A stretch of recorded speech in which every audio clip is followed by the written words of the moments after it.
3월 15일 월요일 제대로 읽는 성경. 기독교 잡지 컬럼니스트 제라드 윌슨에게 누군가 성경을 묵상하는 방법에 대해 물었습니다. 그는 대답으로 자신의 블로그에 성경을 읽을 때 해야 하는 8가지 방법이라는 글을 썼습니다. 첫 번째, 묵상한 내용을 메모하라. 두 번째, 이해가 되지 않는 부분은 의문을 가져라. 세 번째, 탐구하는 마음으로 성경을 읽어라. 네 번째, 고정관념이나 선입견을 버려라. 다섯 번째, 읽은 뒤에는 반드시 묵상하는 시간을 가져라. 여섯 번째, 때때로 다른 번역본이나 주석을 참고하라. 일곱 번째, 이해가 되지 않는 단어나 비유가 있다면 시간을 들여 연구해보라. 여덟 번째, 당신의 생각이나 질문을 가지고 주위 사람들과 토론해보라. 제라드는 자신도 성경을 장식처럼 두던 보통의 크리스천이었지만 이 방식을 적용함으로 지난 8년간 성경을 정말 가까이 두고 삶의 핵심으로 삼을 수 있게 되었다고 말했습니다. 하나님의 말씀은 읽을수록 알수록 더욱 빠져드는 진리의 말씀입니다. 우리는 이 말씀이 없이는 살아갈 수 없고 또 성장할 수 없습니다. 믿음이 허락하는 만큼 조금이라도 성경을 읽고 깊이 하나님의 마음을 묵상하십시오. 오늘의 말씀, 내가 곧 생명의 떡이니라. 요한복음 6장 48절. 오늘의 찬송 198장 주 예수 해변서. 오늘의 만나, 나날이 말씀을 더욱 사모하도록 감화시켜 주소서. 하루에 한 장 이상 성경을 묵상합시다.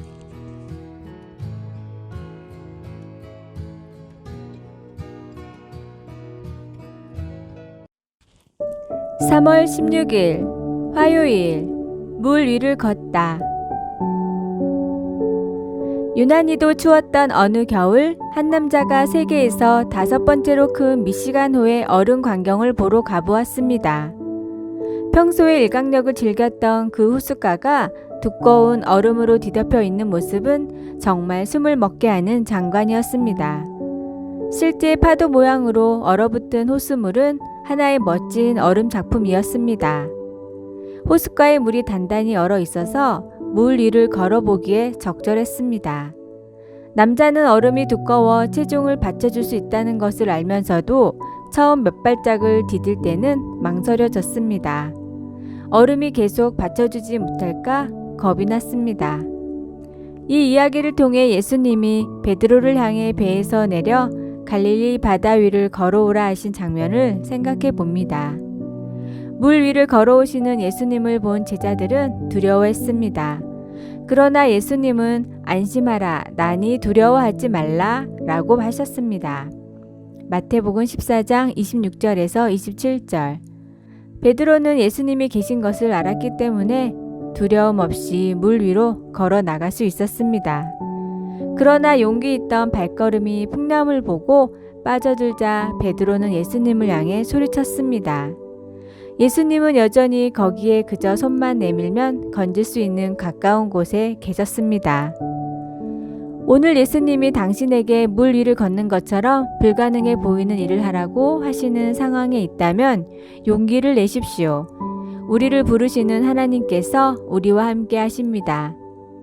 말씀, 예수께서 즉시 이르시되 안심하라, 나니 두려워하지 말라. 마태복음 14장 27절. 찬송 397장 주 사랑 안에 살면. 기도, 주님, 우리와 언제나 함께 계시다는 확신을 주시니 감사합니다. 아멘.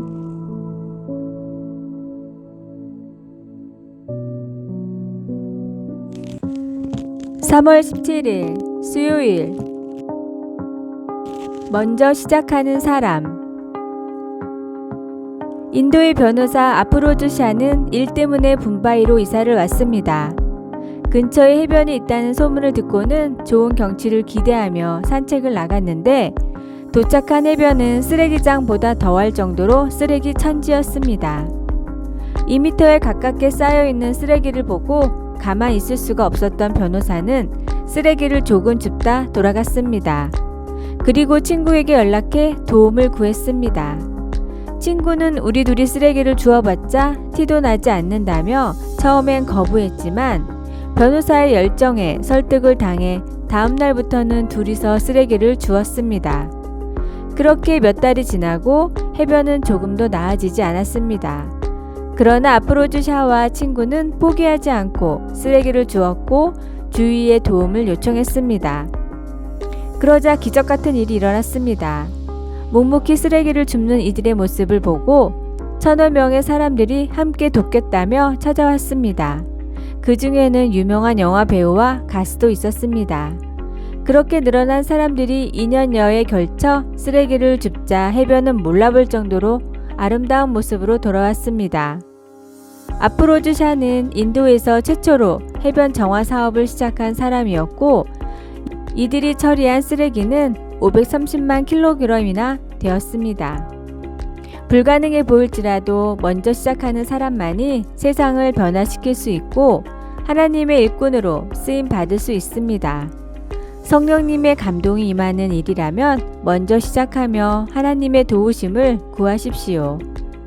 오늘의 말씀, 그는 뱀풀 위에 내리는 비같이 땅을 적시는 소낙비같이 내리리니 시편 72편 6절. 오늘의 찬송 362장 주여 복을 주시기를. 오늘의 만나, 알아주지 않아도 있어야 할 곳에 갈 수 있는 믿음을 허락하소서. 아무도 하지 않는 일 중에 내가 할 수 있는 일이 있는지 생각해 봅시다.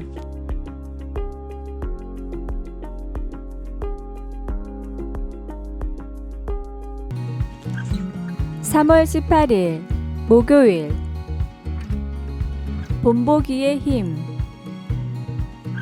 집안의 잘못된 부분을 직접 수리해 보려다 오히려 더 망가뜨려 결국 돈을 주고 사람을 불러 원상복구해야 할 때가 있습니다.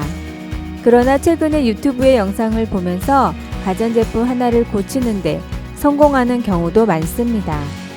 그 영상에 나온 사람이 고치는 과정을 차례차례 보여주었기 때문입니다. 바울은 젊은 제자 디모데에게 훌륭한 본을 보여주었습니다. 디모데는 바울과 여행을 하면서 그의 행동을 지켜봤습니다. 바울은 로마의 감옥에서 편지를 쓰면서 나의 교훈과 행실과 의황과 믿음과 오래 참음과 사랑과 인내와 박해를 받음과 고난을 내가 과연 보고 알았거니와 디모데후서 3장 10절에서 11절 라고 했습니다. 또한 바울은 디모데에게 너는 배우고 확신한 일에 거하라. 너는 내가 누구에게서 배운 것을 알며 또 어려서부터 성경을 알았나니 14에서 15절 라고 강권했습니다. 바울의 삶은 우리의 삶을 하나님 말씀의 기초 위에 세워야 한다는 것을 보여주었습니다. 그는 디모데에게 성경은 그리스도를 따르기를 원하는 사람들에게 가르치고 본을 보이라고 하나님이 주신 능력의 말씀이라고 하였습니다. 믿음 안에서 우리를 성장하도록 도왔던 분들로 인해 주님께 감사를 드리면서 우리도 다른 사람을 가르치고 권면할 때 진리를 따라 살아가는 분들의 본을 따라 살아야 하는 과제가 있습니다. 본을 보이는 것은 그만큼 힘이 있습니다. 말씀, 모든 성경은 하나님의 감동으로 된 것으로 교훈과 책망과 바르게 함과 의로 교육하기에 유익하니 디모데후서 3장 16절.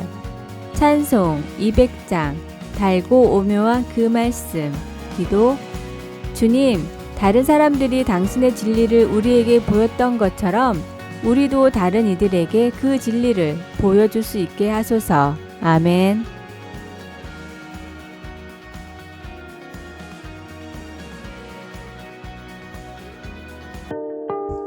(3월 19일) 금요일. 이해할 수 있게 전하라. 어려운 문장을 쉽게 바꿔주는 해밍웨이 앱이라는 것이 있습니다.